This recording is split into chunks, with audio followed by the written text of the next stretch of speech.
Good morning, everyone.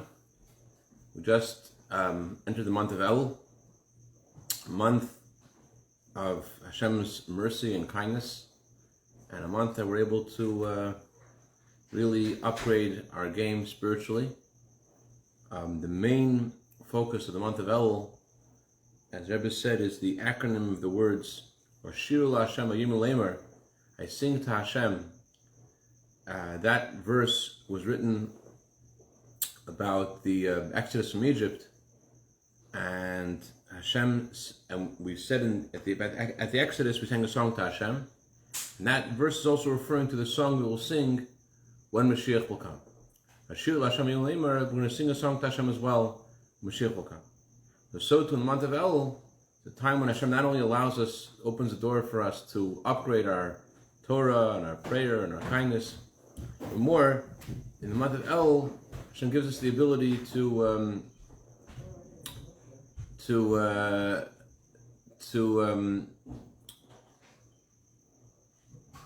reveal our deepest self, to reveal who we really are. That's the meaning of the redemption. Redemption is to bring out who you really are. So on that note, I'm going to share with you a story, what's so fascinating about this story is that it's a true story. It's a contemporary story.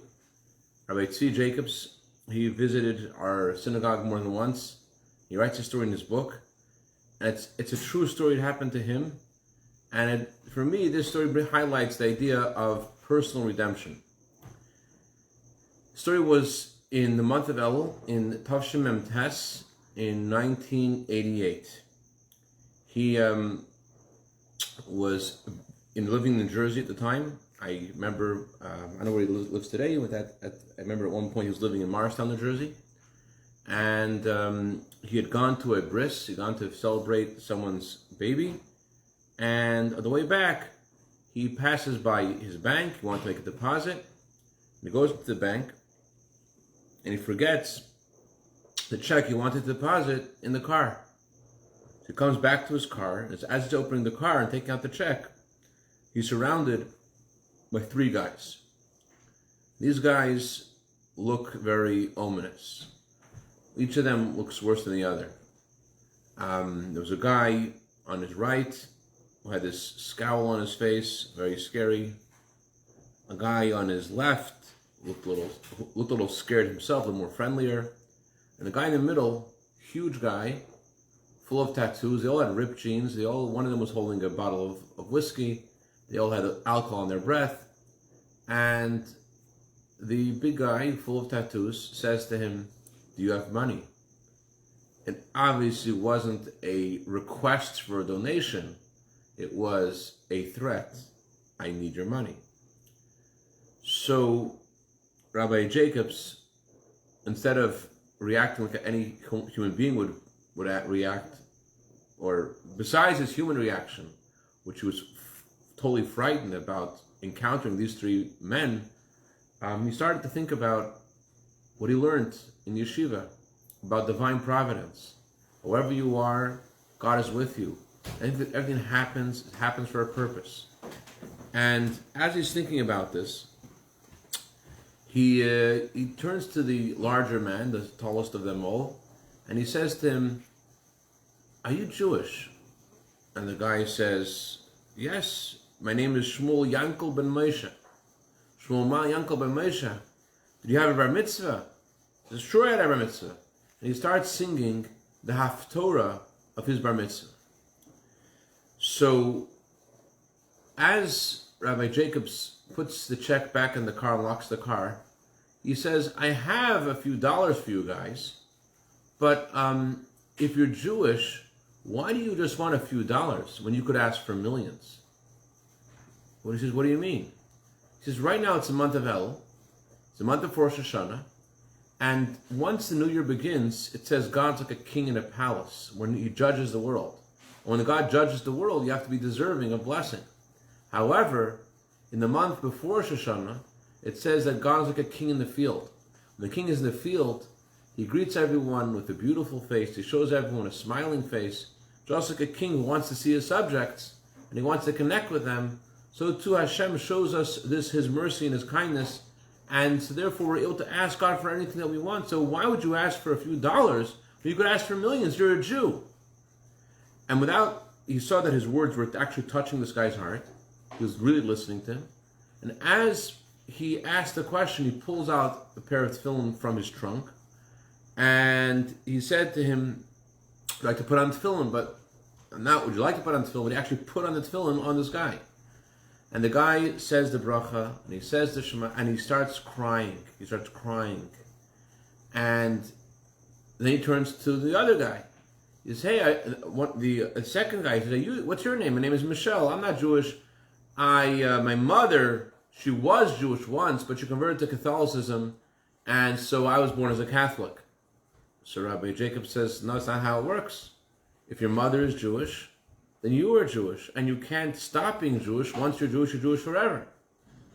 So he listened, and he says, "You should also put on tefillin." He puts on tefillin with him, and as best as he could, he repeats the words, he says his prayer, and after he puts on tefillin with the second guy, he turns to them and he says, wishes them a good sweet year, and he says, "I brought some honey cake from a celebration I was just at. Let's celebrate together. Have some honey cake with me."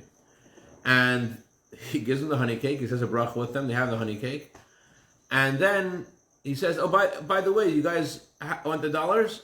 And then Shmuel Yankel Bar Moshe says, It's all right. We don't need it." And he said, "Let's go, guys." And they go. So what's fascinating to me about the story is that this guy is actually carrying out the words of the Tanya in real life, in real time, when he is under the gun of three people, literally. Yet he turns around and he's like, "No, there must be a reason." And Hashem helped him to actually be aligned with the divine purpose of why he was there, and help these people connect with their souls. It's just mind-boggling to think about the power of a Jew, whatever circumstance we're in. We're able to have this freedom, this redemption, and to be in touch with our deepest self. This is something that we're especially empowered to do by being connected to tzaddikim. This week's Torah portion talks about Hashem's promise. There will always be prophets amongst the Jewish people. As the Talmud says, "Ein dor she'ein b'kamosha," there's no generation that does not have someone like Moses.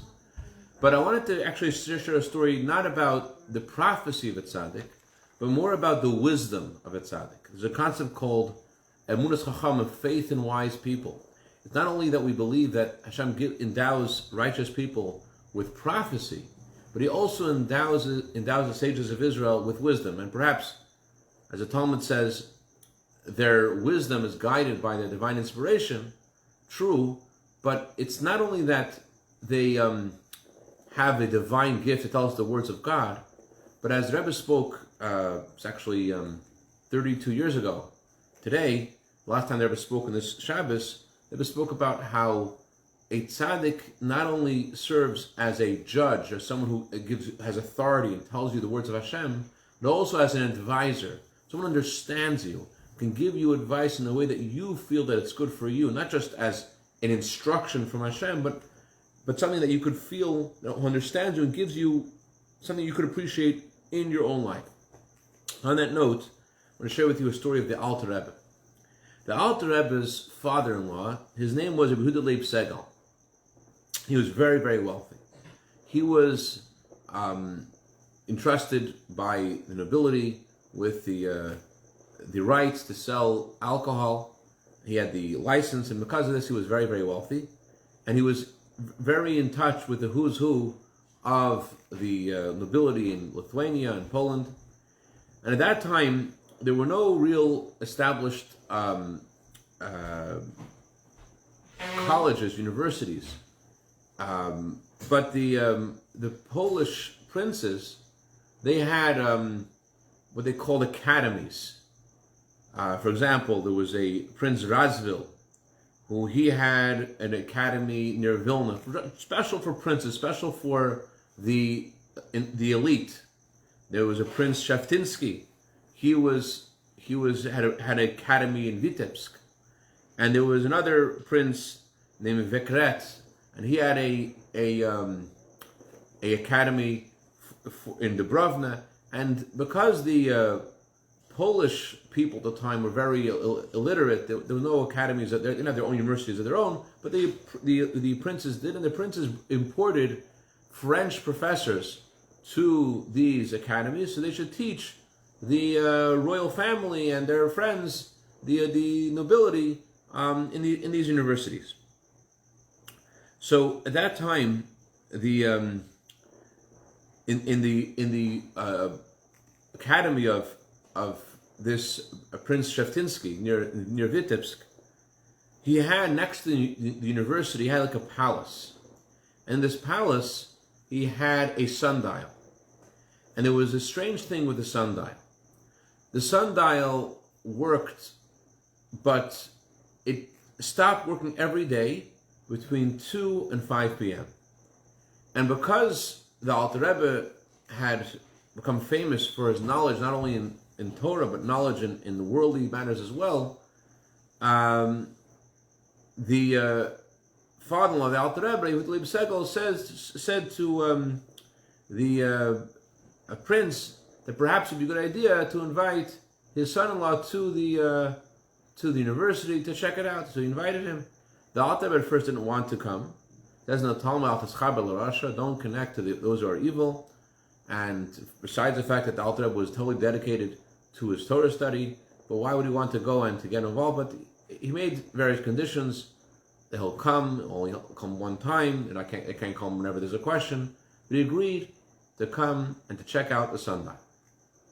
The Alter Rebbe comes there, and the Alter Rebbe says this. It says in Tractate Psachim, on page 94a, that at midday, the sun is at the head of every person. The sun is above the heads of people at midday, but then the sun moves to the west and descends.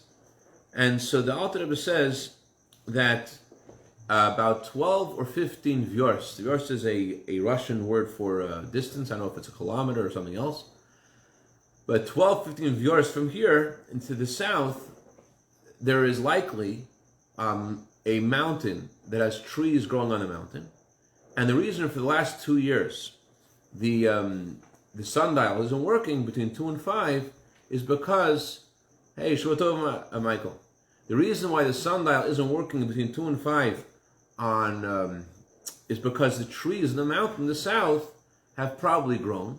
And because they've grown, so they're obscuring the sun at this time. But when the sun then descends, so then through the side, the sun does reach the sundial. That's what it works after 5. But in 2 and 5, it's in a certain position where it's being obscured by these trees that have probably grown within the last 2 years, and therefore doesn't work at that time. So in this university, there was an anti-Semitic French professor, and he was not impressed at all with the Alter Rebbe's assessment. This professor's name was Marseilles, and he says this remark. He says, "Oh, the Jews know everything from the Talmud, don't they? Zelle, the doctor, he knows how to heal people from the Talmud, and Baruch, the farmer, he knows how to make things grow better from the Talmud. And Zangvil, the storekeeper, he knows how to cheat the unsuspecting, honest Polish peasants because of the Talmud." Alter Rebbe heard this, and in general, the Alter Rebbe, not just Alter Rebbe, but the Baal Shem Tov, were very big proponents for Jews working with their hands in farmland. The Alter Rebbe actually, because of his wealthy father-in-law, was given a dowry. As customary in those days, a father-in-law would give his son-in-law a large amount of money, and the Alter Rebbe used all the money to buy an area of land and to buy farm equipment, so that Jews should be able to be supported by working on the farm. The Alter Rebbe actually was given a title, the Mittler Rebbe were given titles by the Russian government, by the Tsar's government, of Nichved L'Resav.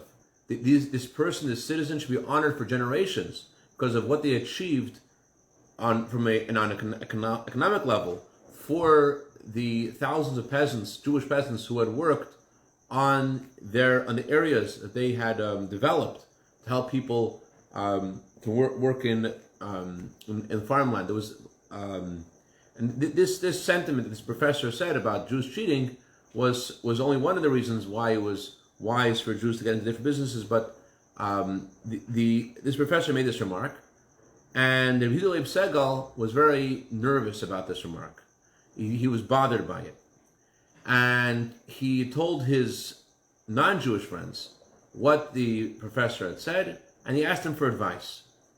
And they said, what we should do is we should check this out. We should check it out and see what happens. See if this is indeed true. If 12 to 15 yards away from here, is there indeed a tree that has grown in the last 2 years? And let's check that out. And so, without telling anyone, including Rabbi Segel, they themselves went and they hired people to go to travel, and they indeed found that there were trees like the Alter Rebbe had said, and the trees were cut down on the top of this mountain. And shortly afterwards, the head of the academy tells the Paritz Shaftinsky tells the Prince Shaftinsky that the sundial is working again, and the word got out, and everyone's very excited. And so then the friends of Rabbi Segel announced to the Paritz, "We'll tell you why it works." We send people, and they give testimony that this is the reason it works. It's because of we followed out the Rebbe's opinion, and we cut down the trees, and that's why the sundial works. So this really made a huge impression, a huge Kiddush Hashem, sanctification of God's name in the whole region. Everyone's talking about the incredible genius of the Alter Rebbe. And the words of this, of the Alter Rebbe's fame, reached the Professor Delanger. Probably mispronouncing his words, but his name. But this Professor Delanger, he was the dean of the academy, and he wasn't into mathematics. Sorry, he wasn't into mathematics. He was into biology, but he had studied mathematics when he was younger, and he was a very famous professor. And he had always wondered about a mathematical riddle that he had heard when he was a young student in the Sorbonne, and he wanted to ask Rabbi Segel's son-in-law, the Alter Rebbe, if he could perhaps give advice about this mathematical riddle. What would the Alter Rebbe say about this riddle? So when Professor Delanger visited the city of Vitebsk and came to see the Alter Rebbe, the mayor came, the anti-Semitic professor I mentioned before, Marseilles, he came, and this Professor Delanger, he had already presented this mathematical question to Professor Marseilles, and he didn't know the answer. And now he wanted to present this question to the Alter Rebbe. Professor Marseilles was very insulted. And he said to him, "Listen, you're making a joke out of me. You're insulting me. Here, you know that this is my field. I'm a mathematician. You know that I'm good at this. And you think this Jew is going to answer your question? He's going to answer your question from the Talmud?" Professor Delanger ignored him, and he asked Rabbi Segel if he could please ask the Alter Rebbe for a time when he would be able to visit the Alter Rebbe. The Alter Rebbe responded that in honor of this elderly man, he is not going to ask him to visit him. Instead, the Alter Rebbe will go and visit Professor Delanger himself. He doesn't have to go down to the Alter Rebbe. The Alter Rebbe will go to him. In general, the Talmud says that you're supposed to show honor to every person, especially the elderly. All kinds of any person who's elderly. How much more so this professor? So the Alter Rebbe visited the professor, and the professor, Alter Rebbe spoke Polish and French, and this mathematical problem was written in French, and the professor was explaining to Alter Rebbe in Polish the meaning of this question. Alter Rebbe said he took the question. The Alter Rebbe examined it carefully. At the end of 3 days, the Alter Rebbe he wrote down in Hebrew the explanation of this question. And there was a man who worked in the estate of the Alter Rebbe's father-in-law, whose name was Moshe Mendel, who he was from France, and he was able to translate this this what Alter Rebbe written into French. I don't know why Alter Rebbe chose to write in Lashon Kodesh, but also in the story I mentioned before with the sundial, the Alter Rebbe didn't want to speak in Polish. He only wanted to speak in Yiddish, and his father-in-law had to translate Alter Rebbe's words about the sundial to the Prince Shevtinsky into Polish. The Alter Rebbe didn't want to speak Polish; he wanted to speak in Yiddish. And here, the Alter Rebbe answered this mathematical question in Lashon Kodesh in Hebrew. So the professor Delanger is amazed. He's amazed by the Alter Rebbe's answer. I mean, it's a question he wondered about his whole life, and always this wasn't his field. Always was curious to hear the answer, and this really caused Alter Rebbe's fame to reach new proportions. And despite all this, interestingly, well, unfortunately, when the Alter Rebbe started to share the teachings of chassidus, he was basically taken off of the support of his father-in-law. His father-in-law was supporting him before, but he completely took away all support because instead he wanted his daughter, Rabbi Sarah, to get divorced from the Alter Rebbe, because he felt that the Alter was acting in a crazy way. He was following the teachings of Baal Shem Tov, the teachings of Zisha Magid. He thought that was insane, and he himself was a very respected person. So he and his family put a lot of pressure on the Alter Rebbe to give his wife a divorce, but she didn't want a divorce, and it was so difficult. Just to give you an idea, the Alter Rebbe didn't even have candles. He had to learn Torah from the moon. The Alter Rebbe didn't have food. The Alter Rebbe really was suffering, but despite the hardship and the poverty, the Alter Rebbe did not change one iota of what he was doing. That Purim, the Alter Rebbe said a very interesting teaching, which was perhaps in sync with what we're discussing. The Alter Rebbe said on Purim, the Talmud says, you have to drink ad lo yoda, until you are beyond knowledge, beyond your knowledge, beyond your rationale. To drink on Purim and celebrate in an unlimited way. So Alter Rebbe said, until you have to know the lo yoda, that which is nuloi. Loy means in Hebrew not. Loy means a negative. You have to know the negative. You have to understand the negative. You have to understand the tricks of the animal soul. Yes, with an absolutely objective, intellectual analysis, you can come to a clarity. But however, the animal soul does lots of tricks, and as we learned in today's Torah portion, people can be bribed to say things which are opposite of Torah, and so too on a personal level, not just if you're a judge, you can be bribed, but also on a personal level, we are affected a lot by things that we want, and we don't see things accurately. So the Alter Rebbe said, you have to celebrate on Purim ad lo yoda. You have to know about the negative. You have to know the good, know what's good. You also have to know about the negative, to understand what inside of you is pulling you away from where you need to be. Anyways, that's what I wanted to share tonight. The bottom line is that Hashem blessed us with our Rebbe, who is both not only a prophet, not only a judge, but also a yoyetz, also someone who gives words of Torah in a way that, like an advisor, you feel how it's beneficial for you.